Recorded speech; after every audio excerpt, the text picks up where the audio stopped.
Roscoe's Odyssey, Volume 1, A Rescue Dog's Journey of Mental Health Discovery, written by Sarah Howell Williams, illustrated by Lindsay C. Finch, narrated by Sarah Howell Williams. Featuring the Lost Sheep community. For Nana, with love. Chapter 1. An odyssey is a continual journey marked by eventful changes. Roscoe's Odyssey is one of survival, love, and compassion that began in the little mountain town of Greenville, West Virginia. Summers are mild and wildflowers bloom on the meadow. The hill that overlooks the town is perfect for stargazing all year round. Winters are harsh and the hills are blanketed in snow from November to March.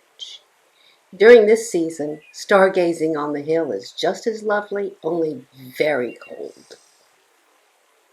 Roscoe is a puggle. His mom was a pug named Margaret, and his dad was a beagle named Cash. Margaret lived with her humans, Reginald and Abigail, in a big house filled with lots of fancy things. Reginald was the owner of the largest factory in Greenville. Their lives were lavish, but they had very few friends. Reginald was rigid and strict. He became angry when anyone questioned his authority. Abigail was sweet, timid, and did whatever Reginald told her to do. She was afraid to share her thoughts about anything, as it might set Reginald into a rage. Abigail was always lonely, and Margaret was her only real companion. Cash lived with his humans, Steve and Linda, on a small farm nearby. They led a simple life. Steve worked at the local factory, and Linda was a dance teacher. The couple volunteered at the local food bank every weekend. They were kind, understanding people who loved nature, the act of giving, and of course, animals. Margaret was a pampered only dog. She had her own room with a real bed at her house. She had a pet spa day once a week. She would get pedicures and leave with pink bows in her hair. Every day, she ate freshly cooked food from a fancy plate. Margaret lived the life of a princess. Cash led a much different lifestyle. He lived with two other dogs, Earl and Agnes. All the dogs slept on the floor at the foot of Steve and Linda's bed every night. There were also two cats, Jack and Nigel, who lived with them in the small farmhouse. In the barn lived a cow named Betsy, some chickens, and a goat named Henry. The animals enjoyed life on Steve and Linda's farm. Everyone was treated with love and affection, no matter what breed they were or where they came from. One day, Margaret was at the pet spa getting her weekly pedicure. She was relaxing as pink polish was being painted on her nails. Suddenly, an old pickup truck pulled up outside of the business. Steve got out of the truck and Cash jumped down following him. The dog was completely covered in mud. At first sight, Margaret was disgusted. She had never seen this dog before and did not know why he was so dirty. As Steve was dropping Cash off at the spa, Cash saw Margaret from across the room and his tail started to wag. Later that day, the two met again as they waited in the doggy lounge for their owners to return. Cash walked up to Margaret and complimented her bows. He was much cleaner now, so Margaret was able to see how handsome he was. The two dogs began talking about their different lives. Margaret was amazed when Cash told her about the adventures he had with his siblings. Cash couldn't believe that Margaret had never even rolled in the dirt.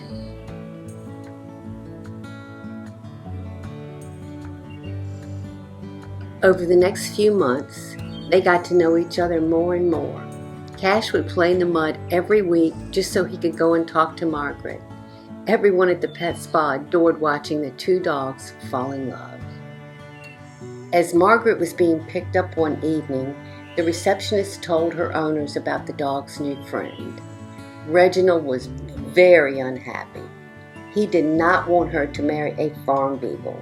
A husband was already picked out for her, a purebred pug from Washington, D.C. Margaret was no longer allowed to go to the pet spa. The dogs would sneak out at night after everyone went to sleep. They met at the hill that overlooks the meadow of wildflowers. They watched beautiful sunsets and stargazed, talking about their future together. They knew Reginald and Abigail would kick Margaret out of the house if they found out she disobeyed them. That made Cash uneasy. He worried about Margaret's safety. One night, they were sitting on the hill watching the sunset, and Cash said, "Margaret, I'm going to ask Reginald to bless us getting married. We can't keep sneaking around like this. It's important to do the right thing, be honest, and honor our true selves." Margaret agreed, so they started walking towards Reginald and Abigail's, hoping Reginald would change his mind. It would be worse if they got caught lying. Margaret was afraid of what Reginald might do. Cash said, "We just have to be brave, honey. It's the only way we can be together without fear." Both of the dogs could live at Steve and Linda's if Reginald refused to give them his blessing. The couple was happy that the two dogs truly cared for each other. Margaret and Cash were in love, and that's all that mattered to them. As they walked towards Margaret's house, they saw Reginald and Abigail sitting on the front porch. Abigail stood up and waved at the dogs with excitement. Reginald started yelling at them. "Margaret, why are you with that dirty beagle? I said you could never see him again." The dogs slowed their walk towards the house. He continued, "You will never have my blessing. Now, go on, get!" Margaret stopped in her tracks and looked at Cash, frightened. Cash nudged her sweetly, and the two turned around to walk towards their new life together. The sun was coming up by the time the dogs got to Steve and Linda's. Linda was gathering eggs from the chickens. Steve was getting ready for work. Cash had told his family all about Margaret, so they were excited to meet her. When everyone on the farm saw Cash was walking home with Margaret, they all knew what happened. Linda ran up to Margaret, embraced her, and said, "Oh, welcome to our family." Steve called Reginald later that evening to let him know Margaret would be living with them. Hello? Reginald said, "I don't care about any of that. No one disobeys me and gets away with it." then ended the phone call. The next day, Linda called her neighbors to ask if their dog Max could lead the wedding ceremony for the two puppy lovers. Max was a huge Great Dane and was very old and wise. All of the animals from the farm and the nearby forest looked to him for guidance. Everyone gathered in the barn for the ceremony. They celebrated with a picnic on the hill overlooking the meadow. Margaret and Cash were going to be together forever, just like they dreamed about. It was a beautiful day, filled with love. Steve rebuilt an old doghouse for the newlyweds' home. Linda painted and made blankets to keep them warm at night. The house turned out to be the perfect combination of Cash and Margaret's personalities, comfortable and stylish. Margaret became part of a big loving family and enjoyed life on the farm. It was fun rolling in the dirt and playing with the other animals. Being able to play in nature and be a part of a kind community was wonderful for her. Linda would clean Margaret's nails after a long day of extra fun and put bows in her hair for special events. Sweet Margaret was getting in touch with her true self and having fun for the first time in her life. She was free. The journey continues. In Chapter 2.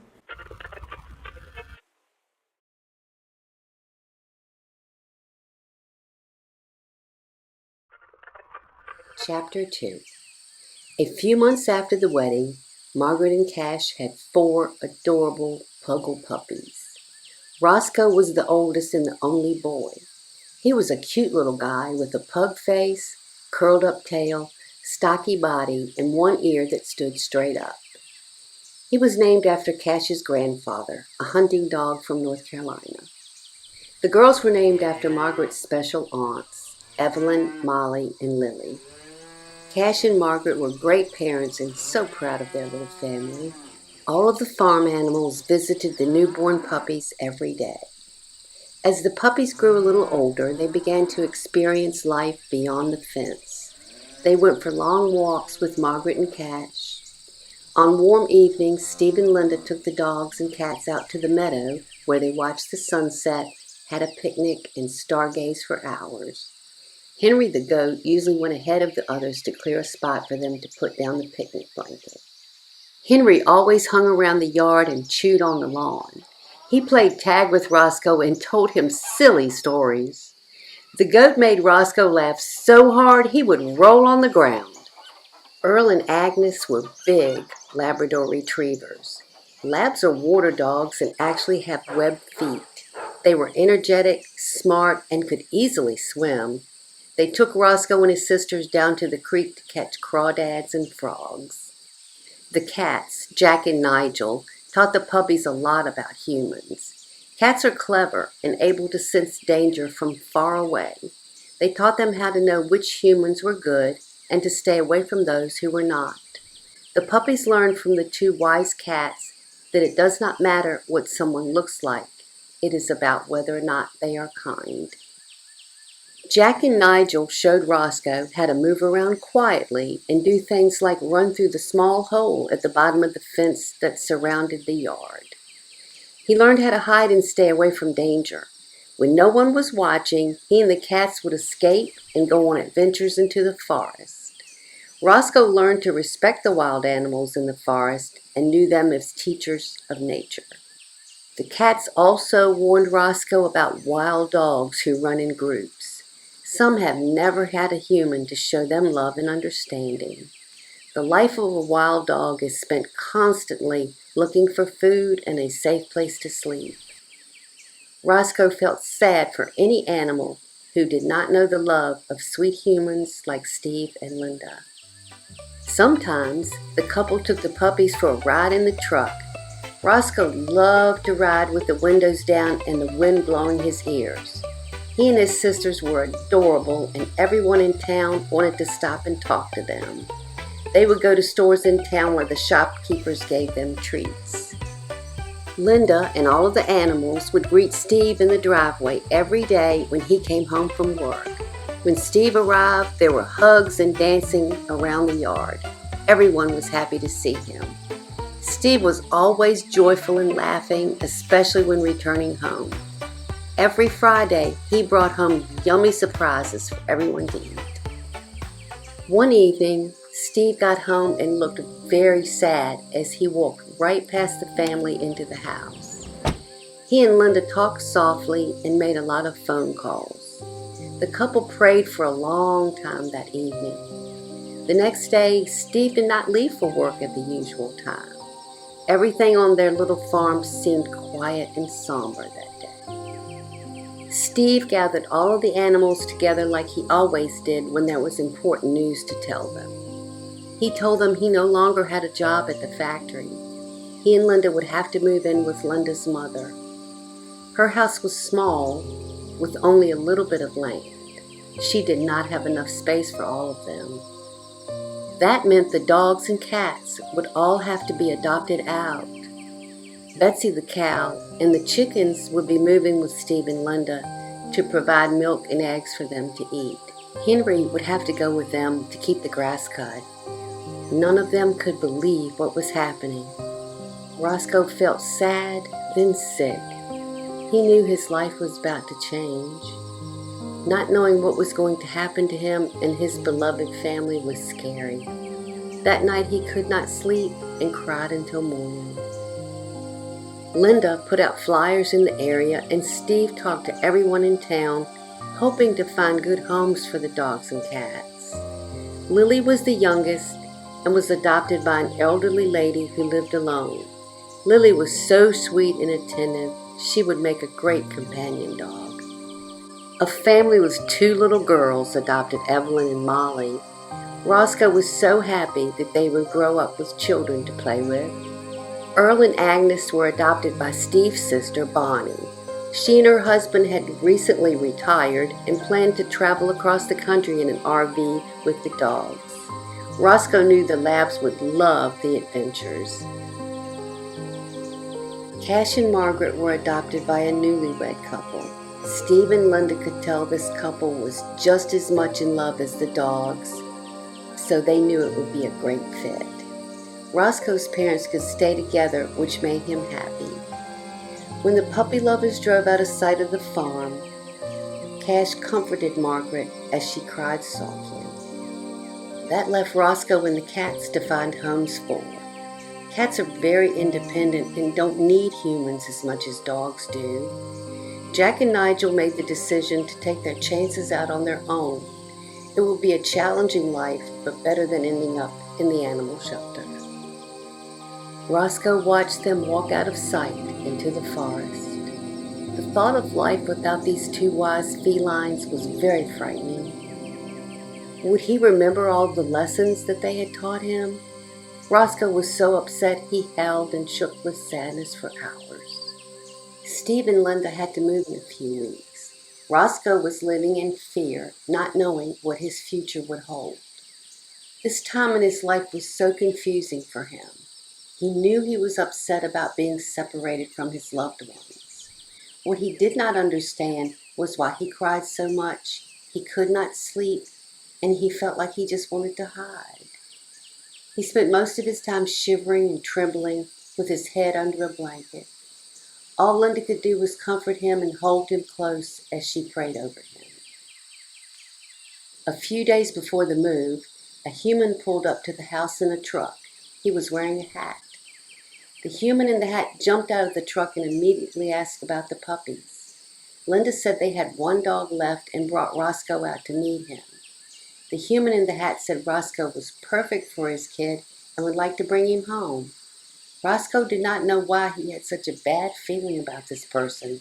He just knew something was not right. It would be great for him to have a little kid to play with, Linda said. She was relieved that someone wanted to give him a home. Everyone was happy except Roscoe. He started to cry and howl as the human in the hat put him in the truck. This seemed like the type of person that Jack and Nigel warned him about. The human in the hat drove away as Roscoe sat terrified on the front seat. He started to bark and growl at his new owner. Once the truck was out of sight from the farm, the human in the hat got very angry about how loud Roscoe was being. Hush, you ugly-looking dog! The human in the hat yelled. Roscoe continued to bark and snarl. The human in the hat screamed out, You stupid too, little dog! I said hush! The human in the hat then grabbed Roscoe and put a muzzle over his mouth so he could not bark. Roscoe could not move. His heart was beating fast and his whole body was shaking. He began to take quick and shallow breaths, almost as if he were choking. He felt like he was going to die from fright. The young puppy had no idea what the human in the hat was going to do with him next. Roscoe felt totally helpless as he wondered where this truck was headed. The journey continues. In Chapter 3.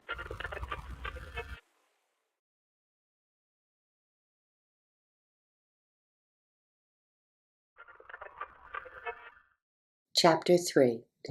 The human in the hat drove for a few miles out of town until they came to a long dirt road. There was a big metal building at the end of the drive. Roscoe could hear dogs barking and howling like they were hurt. The human in the hat took him inside the dark building. In the middle of the room, two dogs were attacking each other in a large fighting ring. Humans in hats stood around the dogs and cheered. The humans in hats were calling the dogs by name and betting on which dog would win the fight. Cages with dogs of all breeds, colors, and sizes lined the room. Once the match was over, two more dogs were taken out of their cages and led to the ring. Pete and Oscar, the dogs who had just finished fighting, breathed heavily as they walked back to their cages. They were talking about the match and apologizing for their wounds. This made Roscoe realize the two dogs did not want to hurt each other. They were being forced to fight by the humans in hats. Roscoe shook with fright. The human in the hat had lied about there being a little kid for him to play with. Would the humans in hats make him fight like Pete and Oscar? All of the fighting dogs were much bigger than Roscoe. No way he could go against any of these dogs and survive. Roscoe learned later that day that he would not be a fighter dog. Instead, he would be used as a bait dog to make the big dogs angrier before a match. The big dogs were given nothing to eat to make them mean. After days of this, two big dogs were brought to the edges of the ring to fight. A small bait dog like Roscoe would be held in the middle of the ring before the match. Roscoe was always just far enough away to avoid being bitten by the big dogs. They still snarled and snapped their teeth only inches from Roscoe's face. Then a loud bell would sound to mark the start of the match. The humans in hats would then quickly pull Roscoe out of the ring and release the big dogs to attack each other. The dog that won that night would be given a big raw steak to eat. Sometimes the fights would end with deadly injury. This went on every night. The fear from being held in front of the big dogs was unbearable. Roscoe and the other bait dogs were given little food and always felt hungry.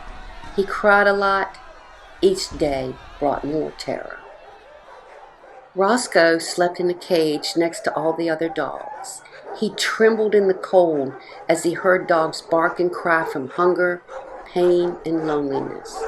He wondered how they all ended up as fighting dogs. Had they been with loving humans before? This life was terrible for him, but was much worse for Pete, Oscar, and the other fighting dogs. At night, Roscoe would lay in the small cage and think about the kind humans he had to leave. He missed Cash, Margaret, and especially his sisters. Some advice from the cats would be really great right now. Roscoe did not understand much about prayer. The dog did know that Steve and Linda prayed every day. They asked God to guide them in everything they did, asking Him to bless their loved ones, community, and home. The animals in the forest taught Roscoe to have a strong awareness of his surroundings when he was just a new puppy.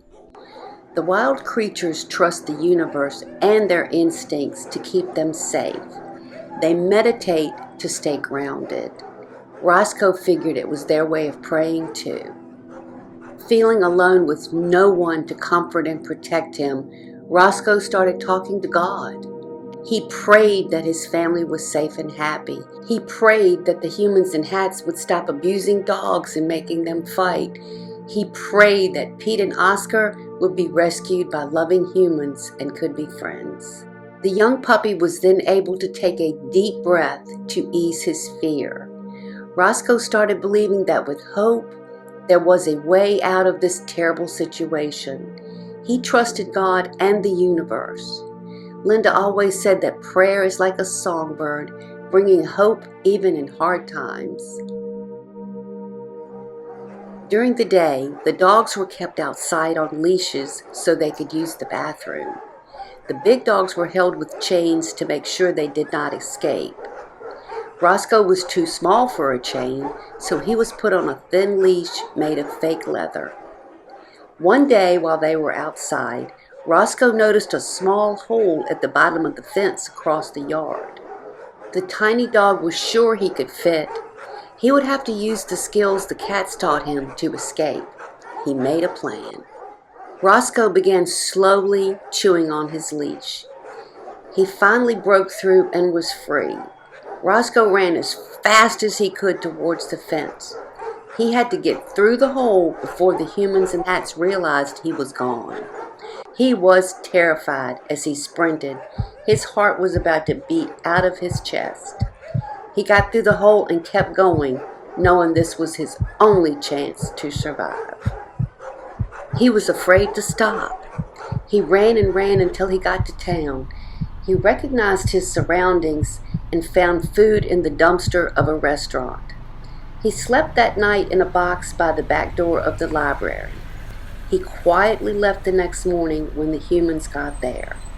Even though they were different humans than the ones he had just escaped from, Roscoe did not trust anyone. Days and nights went by as Roscoe roamed the streets and alleys, foraging for food and looking for a safe place to sleep. Staying away from the other dogs was a challenge. He became a very fast runner and was able to quickly escape danger. Roscoe went to all the stores that Steve and Linda took him to, hoping to see them. If they knew what was happening, surely they would find him another home. He wanted to wait around for them, but felt like he had to keep moving to survive. In fact, the only thing on Roscoe's mind at that time was survival. One night he was really hungry and tired. It had been a hard day trying to find food, and it started storming. He searched for a place to get shelter. After walking in the rain for hours, he found a covered alley. He then heard quiet voices coming from a big cardboard box. As he got closer, the voices sounded familiar. Could it be possible? Roscoe! Jack shouted as he and Nigel jumped out of the box to greet him. It was a joyous reunion. Roscoe told them why he was roaming the streets and about the terror he had escaped from. Jack and Nigel comforted him. They spent the evening warm and dry from the storm, huddled in the big cardboard box together. Roscoe was thrilled he found his beloved friends. That night, the felines shared everything new they had learned on the street since they left Steve and Linda's farm. The cats explained, Raccoons are only interested in eating. Plus, they are clever and friendly. A raccoon will be your friend and protect you. The next morning, the cats got up early and found food for all of them. Roscoe felt like his prayers had been answered. It was October. Roscoe was not sure what he would do when winter came and it started to get cold. Jack said, Wait, I have an idea. There's this golf course across town where humans hit balls and chase after them. Most of them are kind. Some even share food with animals who do not have a home. Nigel then told Roscoe to steal golf balls to get the humans' attention. Someone may even try to adopt him. Jack added, Roscoe, you will have to trust your senses about kind humans. With their wise advice, Roscoe said goodbye to his beloved friends and set off for the golf course in hopes of finding a forever home. The journey continues. In Chapter 4,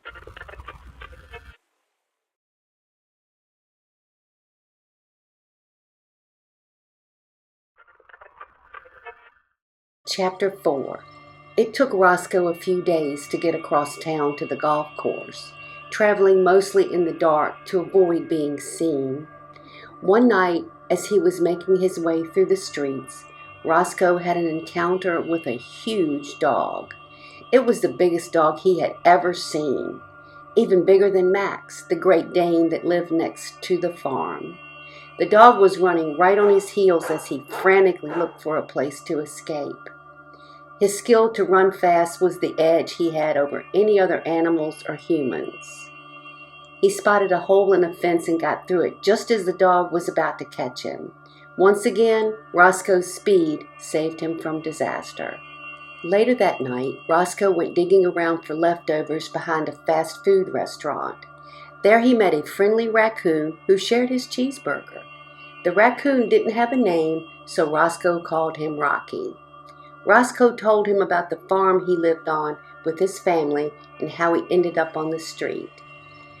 Rocky told Roscoe about his life and that he had never had a home. He explained that raccoons were not the type of animal humans have for pets, like dogs and cats. We take care of ourselves on the street. Just like deer, foxes, squirrels, and rabbits survive in the forest, I survive here in town. Roscoe was fascinated by this clever and kind animal. He stayed with Rocky that night and felt comforted and grateful that he had found a friend. They made a plan for Rocky to walk to the golf course with Roscoe to make sure he got there safely. The sun was coming up as Roscoe and Rocky got to the golf course 2 days later. Rocky told him to hide by a big tree under some leaves and watch as the humans arrived. Rocky pointed out one human that everyone called Frankie. He looked young and smiled a lot. Rocky said, Roscoe, that human looks like someone who may help you. My senses tell me he's kind. Although Roscoe trusted his streetwise friend, he was still scared of any human. Rocky told him he would have to be brave and go for it. Rocky added, I'll wait right here until you make friends with Frankie. They hugged and wished each other well. Roscoe took a deep breath and mustered up all the courage he had to go steal some golf balls. As instructed by the cats, every time Frankie hit a ball, Roscoe would run after it and steal it. At first he got annoyed, but the little dog was so cute, all he could do was laugh. He knew this dog was either lost or abandoned. Roscoe was lean, muscular, and not wearing a collar. He whistled and offered the dog some of his lunch, placing it on the ground and walking away. Roscoe gratefully gobbled up everything immediately. Frankie said, Come on, little buddy. You're going home with me. Roscoe could not believe it. This was exactly what the cats and Rocky said would happen. Roscoe happily followed the young gentleman to his car.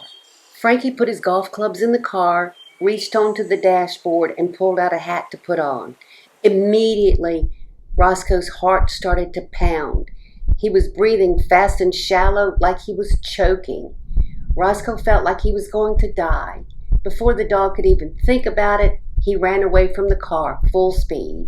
Frankie chased after him as the dog sprinted across the parking lot and right out into the street. There was no way he was going to let anything happen to this terrified little dog. He stopped traffic, scooped Roscoe up, and put him in the car. He had been around dogs all of his life and realized that the hat must have caused his panic.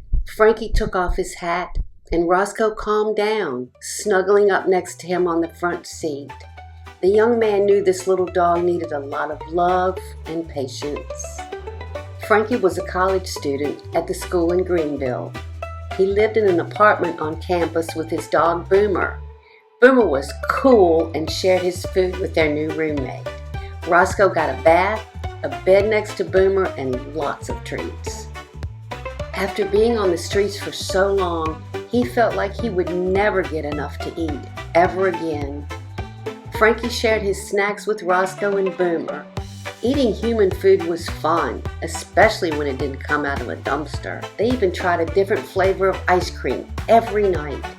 Frankie played sports at the college in Greenville. His teammates would gather at his apartment to hang out, especially on Sundays when everyone had a rest day. Most of them wore hats, so he put a sign on the door that said, Please remove hat before entry. Frankie's friends followed his request. Roscoe became buddies with all the guys. He was cute, and his funny ears made them laugh, one ear down and one sticking straight up. They watched football and ate lots of food.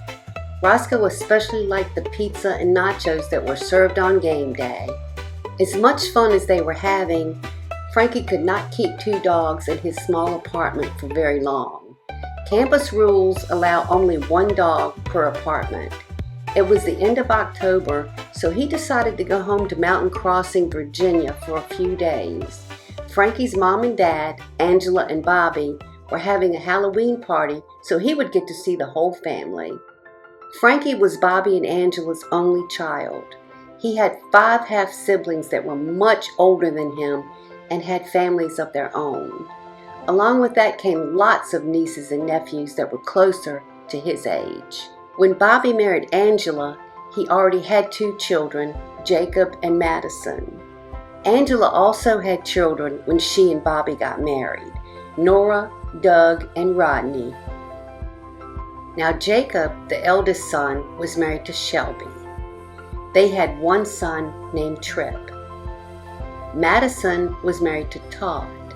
They had 3 children, Aiden, Kylie, and Charlotte. Nora, the eldest daughter, was married to Owen and had 2 sons, Carter and Cole. Doug was married to Diane and they had 1 daughter named Mary. Rodney was newly married to Rachel. Angela and Bobby were active members in the Mountain Crossing community. Angela was a nurse and did volunteer work at the local animal shelter. Bobby owned a sporting goods store and played golf every week. They were a fun couple, always willing to lend a hand to others. They also helped care for Bobby's aging dad. Everyone called him Gramps. As Frankie, Roscoe, and Boomer made the long drive from Greenville to Mountain Crossing, Frankie called Angela to say he was bringing an extra guest. Frankie's parents always welcomed anyone and everyone to their home, so they were excited to hear that Frankie was bringing someone new. Little did they know it was a 4-legged friend that needed a new home. The journey continues. In Chapter 5,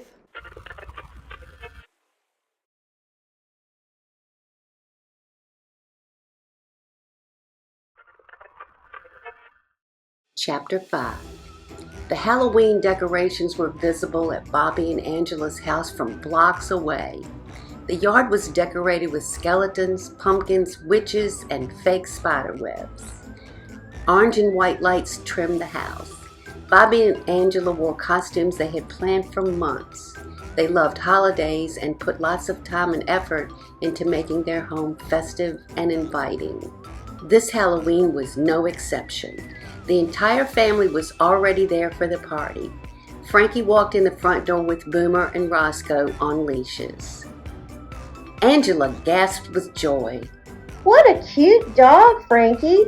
He must be our extra guest. Frankie took Boomer and Roscoe off of their leashes, thinking they would both be okay to roam around the house. Boomer was fine. Roscoe was terrified. There were all these new people he did not know.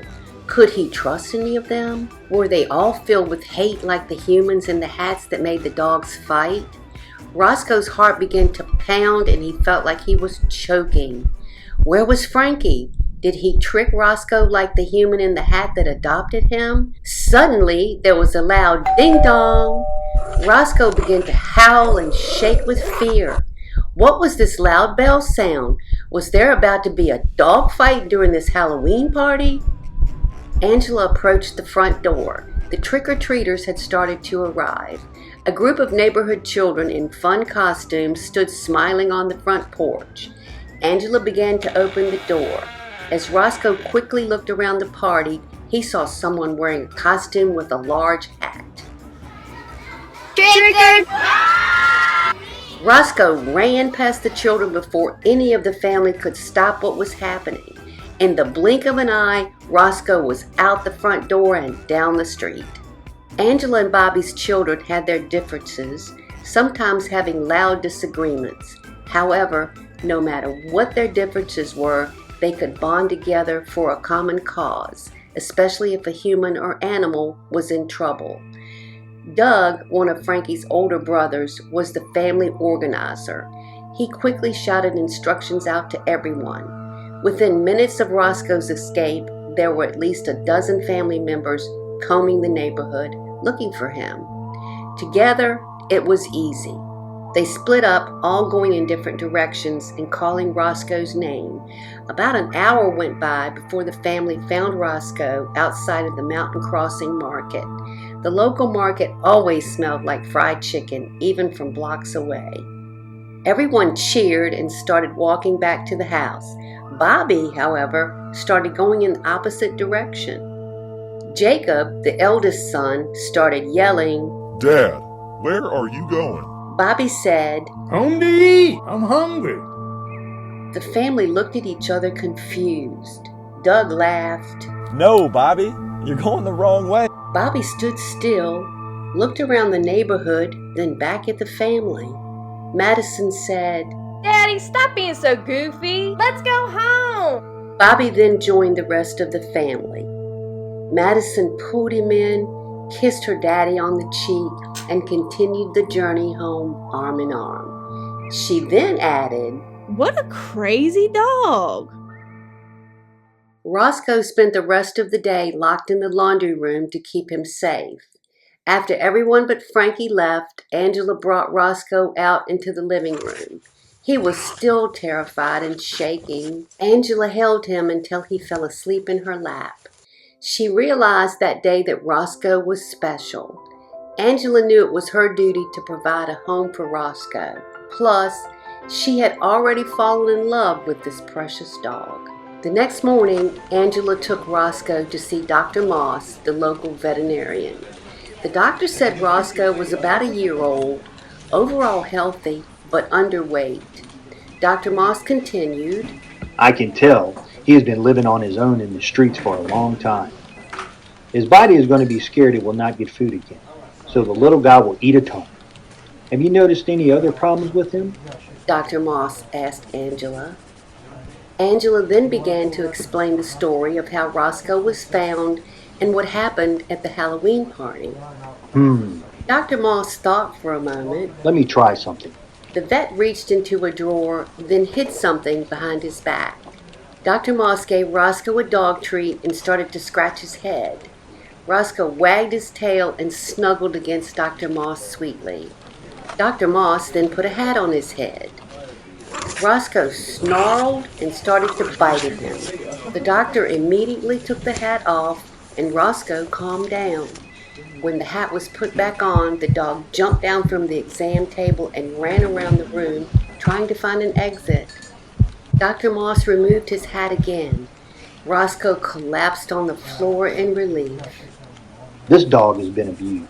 Dr. Moss continued. Whoever was hurting this dog was definitely wearing a hat. Angela looked at the doctor confused. Dr. Moss continued. So, anytime he sees a hat, Roscoe's memories of being abused are triggered, and this makes him feel like he's in danger, even when he's totally safe. Dr. Moss explained that with Roscoe's past life history, plus all of his current behaviors, he would be diagnosing the dog with the mental health condition of post-traumatic stress disorder. PTSD? Angela said. My brother was diagnosed with that mental health condition after he returned from the war. He would hide under tables when he heard anything that sounded like a plane. Dr. Moss replied, Yes, it is common for soldiers to have PTSD after they return home from seeing so many traumatic events in a war zone. People can also get PTSD from experiencing abuse, car accidents, and other terrifying, dangerous events. Mental health conditions affect humans similar to how they affect animals. Oh, my Roscoe! Angela exclaimed. I will do whatever I can to make this dog feel comfortable. Tell me what I should do, Doc. Well, being safe is new to Roscoe, explained Dr. Moss. For right now, he will continue to easily be scared of any sudden movements, loud noises, or new people. The best thing for him right now is a calm, loving home so he can adjust to his new life. Angela hugged Roscoe tightly and then kissed him on the top of his head. Mwah! You will always be safe with me. Dr. Moss smiled as he began to write in his notes. He had treated the family pets for years and knew Roscoe was in the right hands for his journey of mental health discovery. It will be a long time before Roscoe's body teaches itself to relax again. Dr. Moss continued. Right now, he will be looking for any signs of danger, even when everything's calm. Give this medicine to him to help him relieve his anxiety symptoms. Dr. Moss handed Angela a doctor's note. During a thunderstorm, the loud noises might scare him. Meeting new people at y'all's parties will make him feel extra uneasy. Just a few examples. Angela looked at the note and recognized the name of the medicine from her job as a nurse. She then looked into Roscoe's big eyes and said, Don't be scared, sweet dog. You will learn to love and trust people again. That evening, Angela sat down with Bobby and Frankie to explain what Roscoe was experiencing with his mental health condition of PTSD. The family fully understood what was required to give little Roscoe a comfortable life, and they gladly accepted the job of raising him. Roscoe was one lucky dog. Angela adored him and was grateful that she was the one that got to be Roscoe's human. The next few months adjusting to life on Marlin Drive were a challenge for Roscoe. He was afraid of everyone and everything. When he felt afraid and anxious, which was often, his whole body would react. He would breathe fast and shallow, his heart would race, he would howl and shake uncontrollably. Even though Roscoe was safe and comfortable, he would sometimes still feel like he was back in the dogfighting ring. If anyone tried to pet Roscoe when he felt like this, he would snarl and bite. Then he panicked more. Any sudden noises or unexpected movements made Roscoe want to run away as fast as his legs could carry him. A new set of household rules was created by the family after Roscoe came to live on Marlin Drive. Rule number 1, no hats. The journey continues in Chapter 6.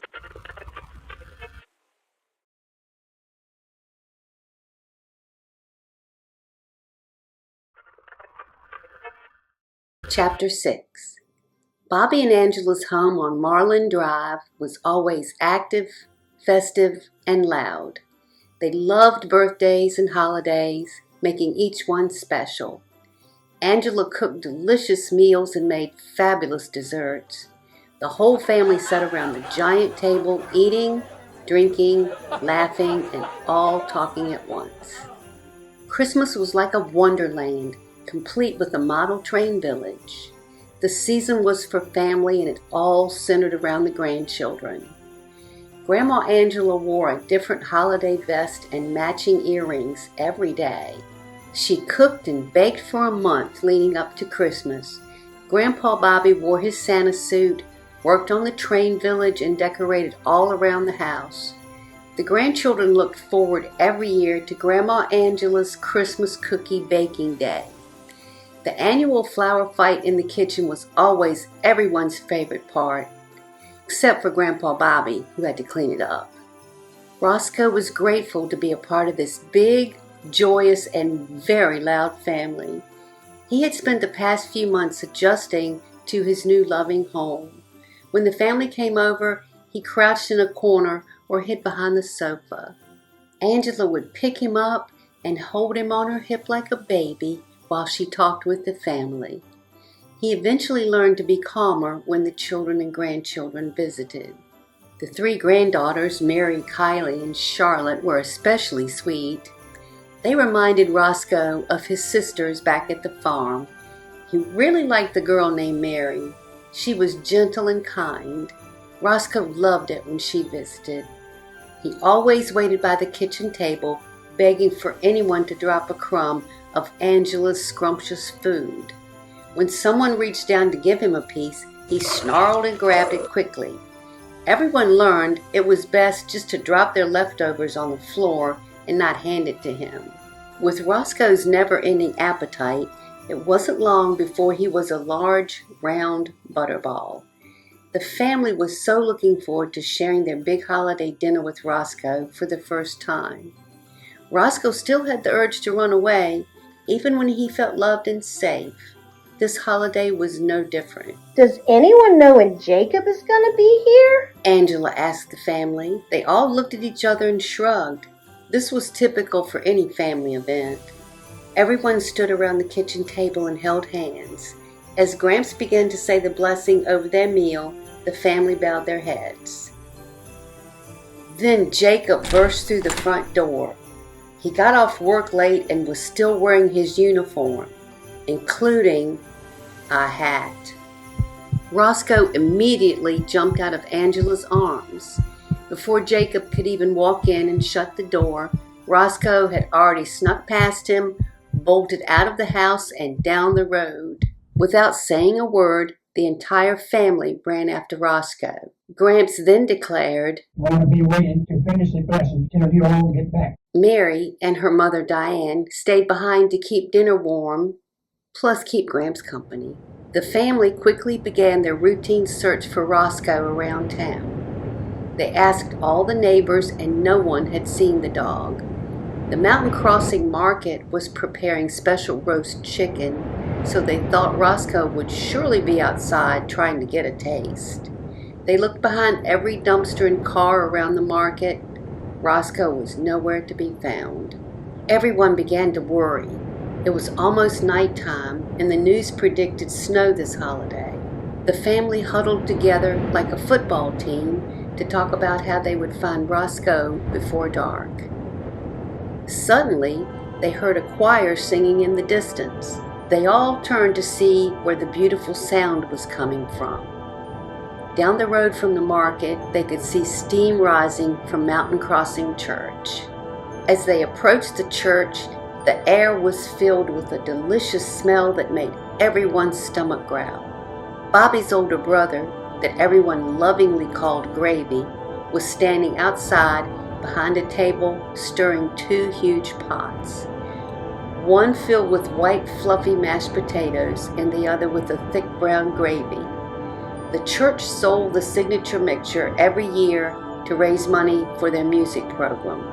The choir was at the back of the building practicing their songs before the crowd arrived for the annual event. Frankie walked up to the table and grabbed a bowl of the hot food. "What's up, Uncle Gravy? Have you seen Roscoe? He got out again." Gravy pointed down at the table. Frankie then kneeled down and lifted the tablecloth to find Roscoe eating a huge bowl of mashed potatoes. Gravy chuckled. It was the only way I could keep him here until y'all showed up. Angela was the only person Roscoe would let near him. She wrapped him in a blanket and held him close as it started to gently snow over the town. Gravy gifted each family member a bowl of food to eat to keep them warm on the walk back. It took Roscoe a few days to calm down and stop shivering after his PTSD episode on Christmas. He did not eat any of Angela's Christmas dinner that night and tried to bite anyone who walked near him. Roscoe was usually uneasy. The feeling was even worse now. Dr. Moss explained to Angela that when an animal feels it is in danger, the body creates a chemical that makes them feel stressed and fearful. When Roscoe sees a hat, this triggers memories of his past life when he was abused. His body then creates this fear chemical, and his immediate reaction is to run away as fast as he can. When this happens to other animals, they may try to fight back or even play dead. They are only worried about surviving in that moment, even if they are totally safe. When triggered suddenly, the body creates so much of this chemical that the symptoms can last for days. This made Roscoe feel extra sensitive to his surroundings and extremely tired. Angela and Bobby were patient and compassionate with him. They knew giving Roscoe away was out of the question for both of them. Roscoe would always be their dog to love and take care of. The journey continues. In Chapter 7.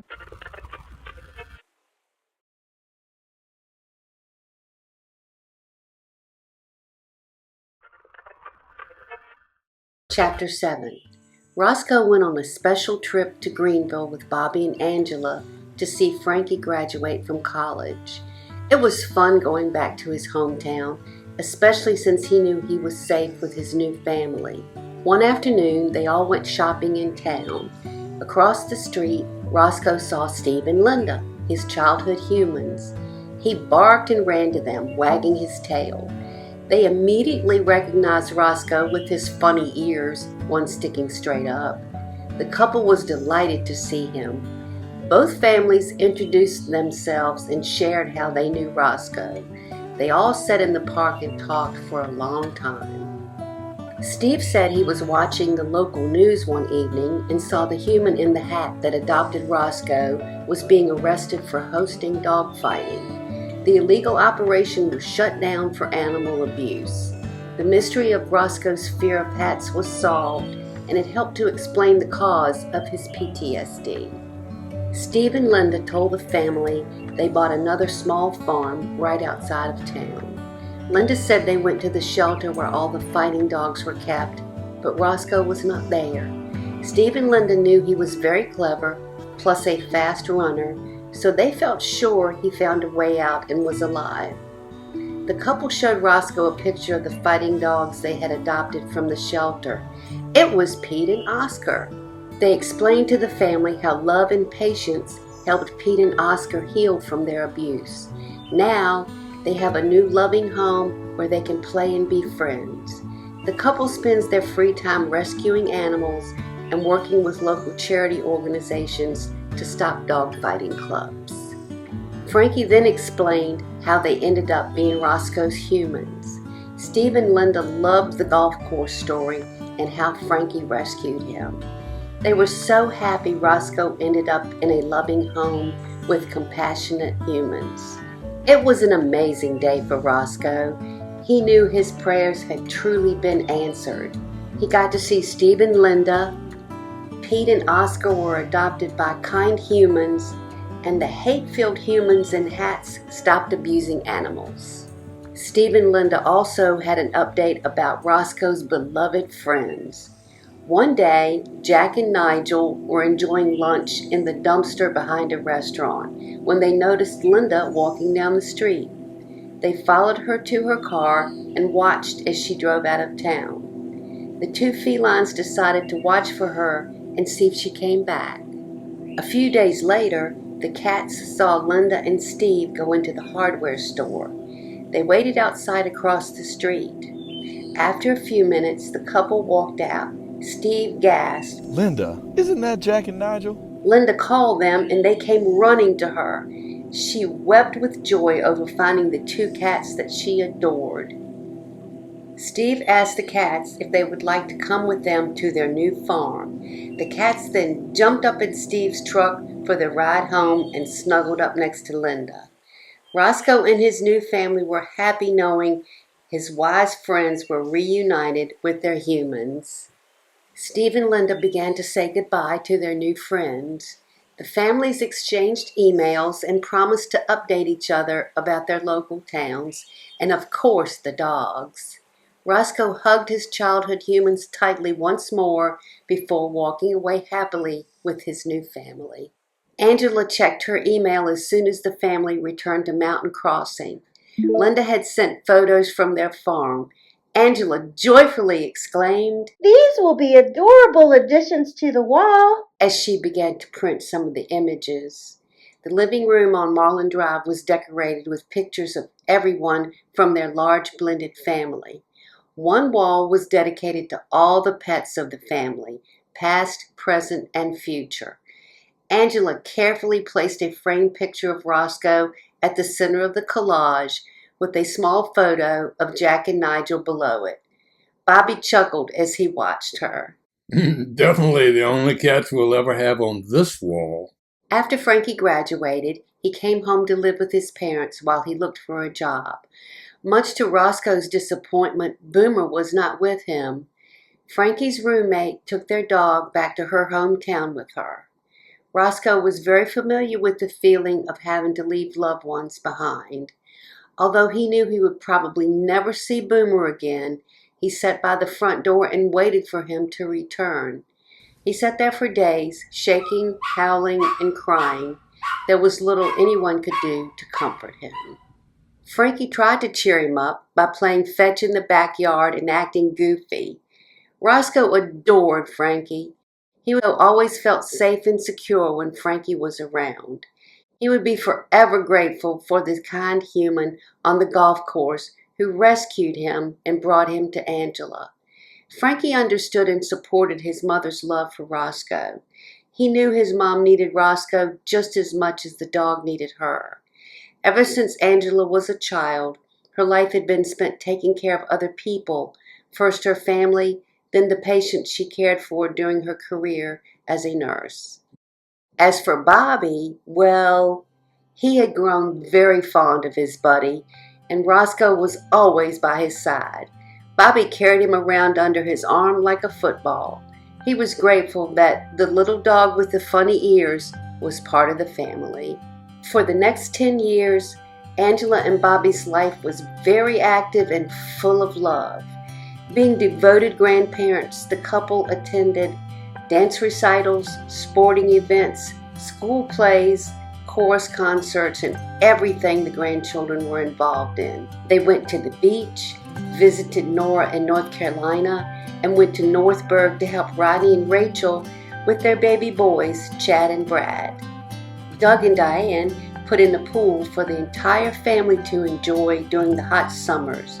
And of course, Roscoe was always with Angela and Bobby, enjoying the food and never leaving the couple's side.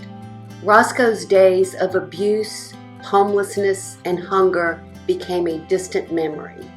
The effects from that time in his life never completely left him because of his mental health condition of PTSD. He would still try to run if a door was left open, but he no longer tried to bite family members when they reached out to pet him. Every day got a little easier to live, even when he felt anxious and afraid. While he had anxiety symptoms daily, life was filled with lots of patience and understanding from his humans. Roscoe knew God had placed him with the right family. For this, he was grateful. Roscoe's journey of mental health discovery does not end here. The family would be challenged in ways they had never imagined, and Roscoe's life would change again. For now, he celebrated the peace that comforted him, the love that surrounded him, and the joy he felt in moments. To be continued.